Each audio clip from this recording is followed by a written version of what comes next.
Hey guys, what's going on? Welcome to the vlog. Today I don't have too much planned, but I do have the sunset planned for Angkor Wat. Gonna get picked up at 4 p.m. Sun's supposed to set around 5:30. It's gonna be good to see how that is in comparison to the sunrise. To be honest, the sunrise, in terms of the effect the sunrise gives, it wasn't too impressive. It wasn't as good as I thought it would have been, but don't get me wrong, it's still pretty beautiful. Yeah, first, I guess, task of the day is to hit up the breakfast and then pick up my laundry.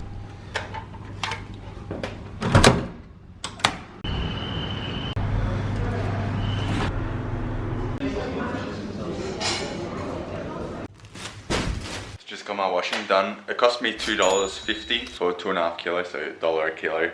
And there's always plenty of these laundry places. There's a lot of competition. You'll always likely find one near your accommodation. Yeah, that's always one of my favorite things when traveling, getting washing done, getting a workout, just overall eating healthy, drinking enough water. Those types of things you take for granted when you're out of your routine.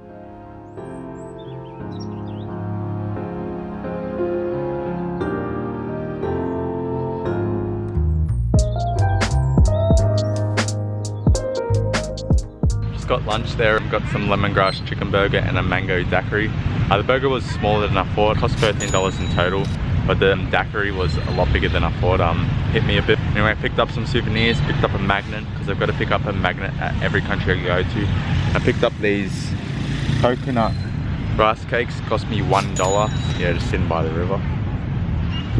Quite nice. I'm gonna try these rice cakes. These coconut rice cakes are some good shit. They got corn in them. They got like a gooey coconut inside, crispy on the outside. Pretty good for $1. So just made it back to the crib. Just stopped by a Minimart to pick up a few things before I go to the sunset Angkor Wat. Yeah, one thing is they don't have 7-Elevens in a lot of these Southeast Asian countries. They'll have like Circle K's and Minimart. Anyway, picked up these, just a roll, but this Java Monster. This looks interesting, mean bean. And they have lots of these special dried beef. It's not like biltong, it's like a weird texture, but they're pretty good. Something high in protein. Just on my way to meet the tuk-tuk driver. Pickup's at 4, so he's always keen. My tuk-tuk driver, don't know his name. I've had the same tuk-tuk driver for a while now. Yeah, I think he's gonna drop me off at the airport as well. Feels good to support the locals. Yeah, let's go.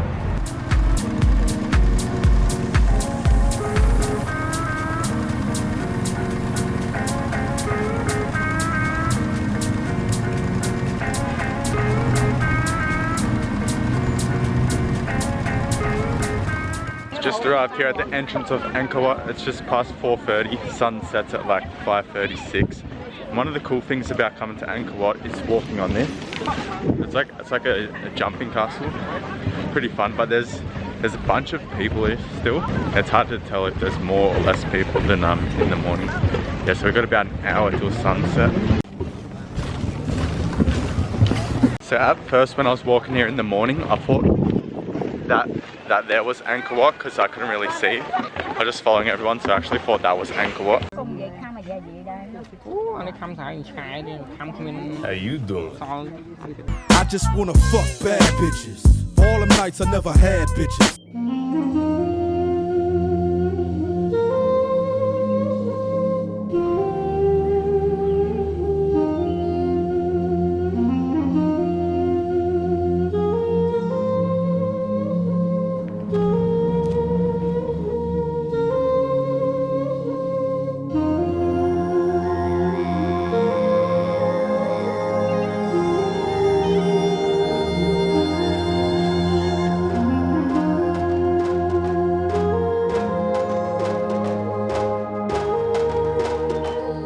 Just met some monkeys there. One thing about the monkeys here in Cambodia is they're a lot more tame than the ones in Bali, especially like the Bali ones. I wouldn't even get within 5 meters of them, but these ones I was like sitting right next to them, pretty much like touching them. The ones in Bali, they're vicious, man, but over in Cambodia, a lot more calm.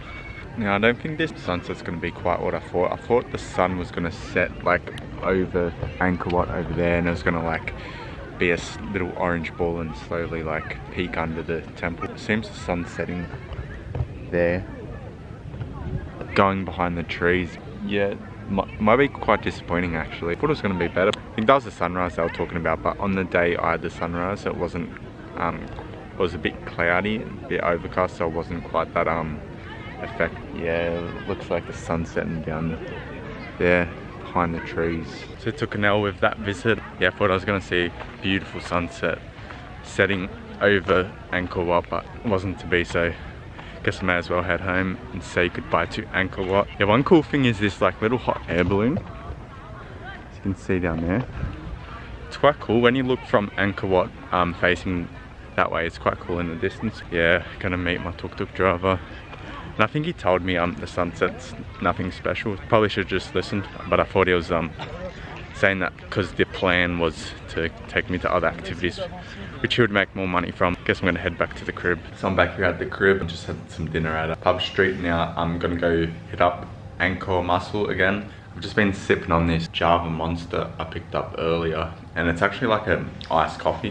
Yeah, it's not like a fizzy sort of fruity drink. Anyway, Angkor Mussel closes at 9 PM. Gotta get going there before it closes. Yeah, I'm probably just gonna have a quiet night for the last full night here.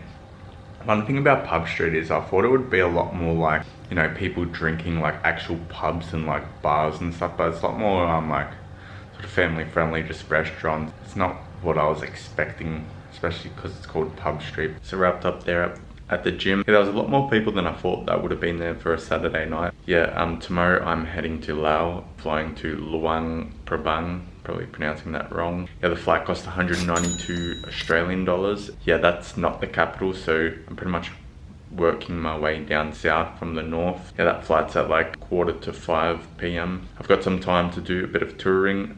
There's a few more temples north of Angkor Wat that we're gonna check out in the morning, and then yeah, head to Luang Prabang, so I'll catch you in the next vlog.